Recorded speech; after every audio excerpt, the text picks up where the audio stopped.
Hi there, welcome to Bloody Knuckles Garage. Now in an effort to get this hunk of junk back on the road, I'm going to start doing videos on all the troubleshooting and things I'm trying to do to get it running again. It's been a challenge. The engine was rebuilt a few years ago, and since then it's been developing some really weird problems, won't idle, and now I can't even drive it. So in today's episode we're going to be doing the compression test, it's a good start, and fuel line pressure test. So let's go. Now before we start thinking about the compression test, we're going to want to come over here and open this guy up. Okay. You want to take out the fuse for the fuel pump.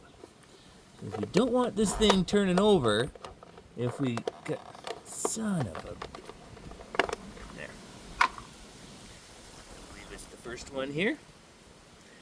Just give a little pinch and a pull. There. Now it's out. Now we will have no fuel going to our engine during this test. Put this somewhere safe, like on the windshield wiper, where things usually go and then disappear afterwards. Hopefully not. All right. Now to test each cylinder, we gotta do it one at a time to see if there's a problem cylinder. So undo your coil pack connector. Give a little push, a little push and pull. Oh, that wire's like, I'm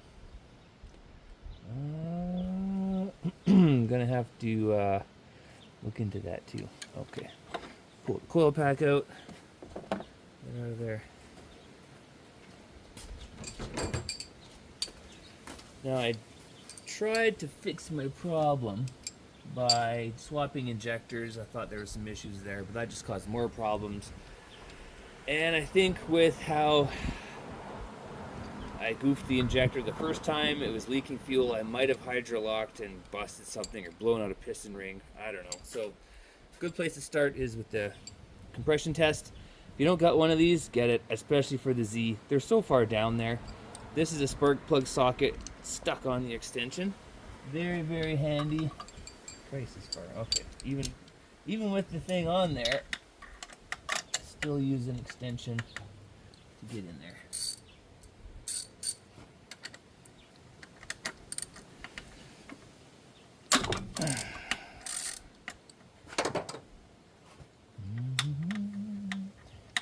All right. Oh, good time to inspect the spark plugs as well. Is it? That looks mighty, mighty rich, son. Yep. Yeah, that's a lot of not good. So I might need new plugs on top of it. Wouldn't really surprise me. Oh yeah, look at that. Just rub your finger on it. Oof. All right. Add spark plugs to the shopping list, I guess.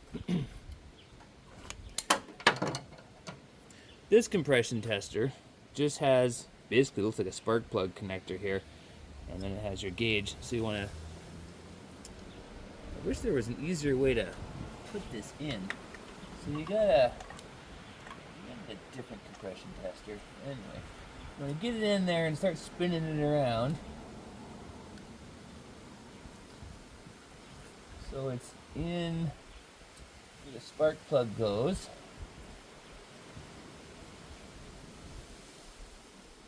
There. Snug as a bug in a rug. There's a button on the side here. That's to release the pressure. Okay, once that's in there, crank it over a couple times, and then we can check to see what the pressure reading is. I wonder if I could see this from in there. I don't know. Maybe you guys can see it. Oof. Oh my god. Oh my god. Such a... Okay, anyway.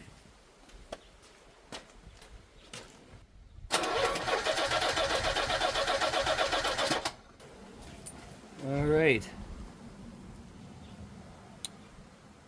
About 120. That's not good. That should read closer to 170 if it's brand new. Anything under 120 is a big no-no. It's rebuild time. So we'll release that pressure. And, okay. Well, that's really bad. Let's check the next one.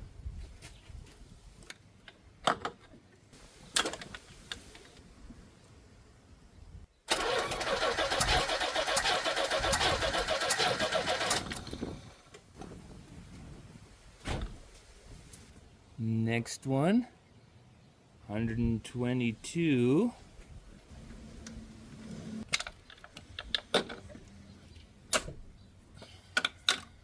Yeah, I'm also not putting these spark plugs back in since I thought about cleaning them, but they're so fouled, I'll just get new ones. They're about 10 years old anyway.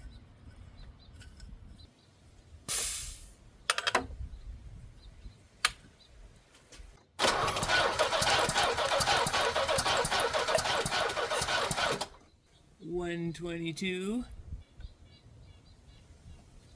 I'm guessing they're all going to be around there then. Okay. They were all about 165 after the engine build, so.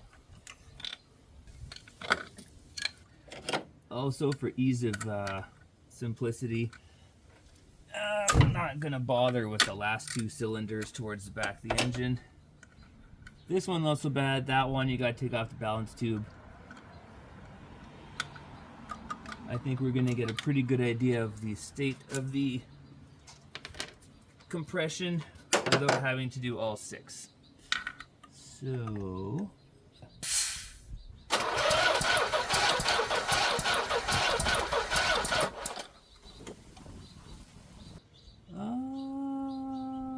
about 130 on that one.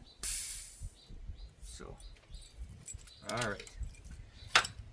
So compression is definitely on the lower side. I'd be happy with, for how old this is, 150 and up. For how old the rebuild is.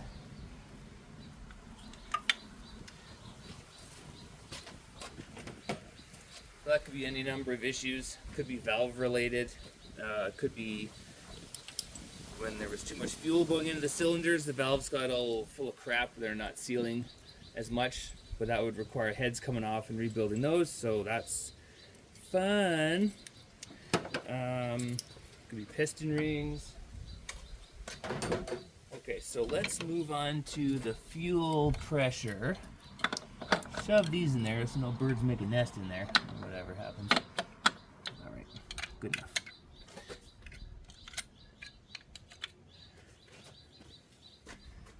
Oh yeah, don't forget to put that fuse back in the fuel pump spot over there. Right down in there, or you're not gonna get any fuel pressure. Okay. So, here's the setup I got. This is a fuel filter. Comes in here from the tank, up and around to this like solenoid thingy, and then up into your fuel rail. So we're gonna take the connection after the fuel filter, and we're gonna splice in to the line with our fuel injection pressure reader gauge.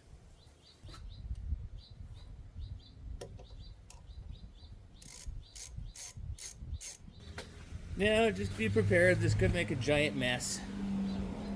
It will probably make a giant mess.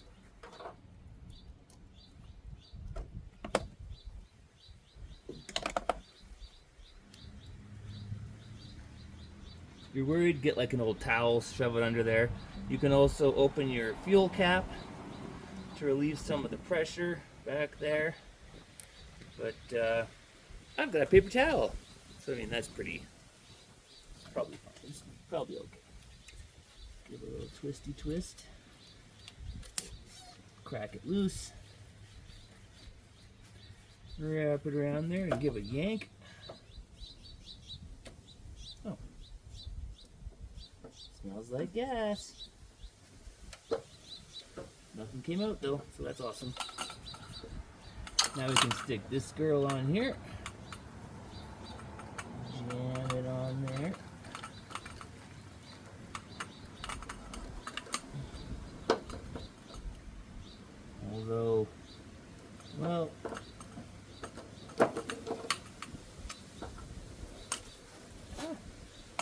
guess we should put a clamp on it. Well, let's see. Let's see what happens first without a clamp. Maybe we don't need one. Need the clamp on this side. Maybe. No clamps. Okay, great. So all you want to do here, you don't want to start the vehicle. You just want to turn it one click, or is it 2 clicks? So you hear it go. Ring. That's the fuel pump priming the system. That should give us a pressure read up here. So let's go see what happens.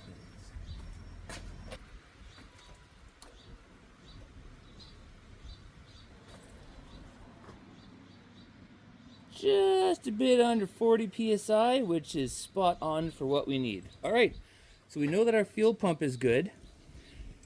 The spark plugs look like ass, so I'm just gonna get new ones instead of cleaning them. And then we'll go on to our next test. Hope that helps you out. Quick video, some good diagnostic stuff to learn. Fuel pressure gauge. If you know a buddy who has one, just borrow it. Compression tester, they don't cost that much. I'd recommend picking up one for this or any other future projects you may have. Oh, Jesus Christ. Yep, gas everywhere. Excellent. All right. Okay, that'll do it for today. See you in the next video.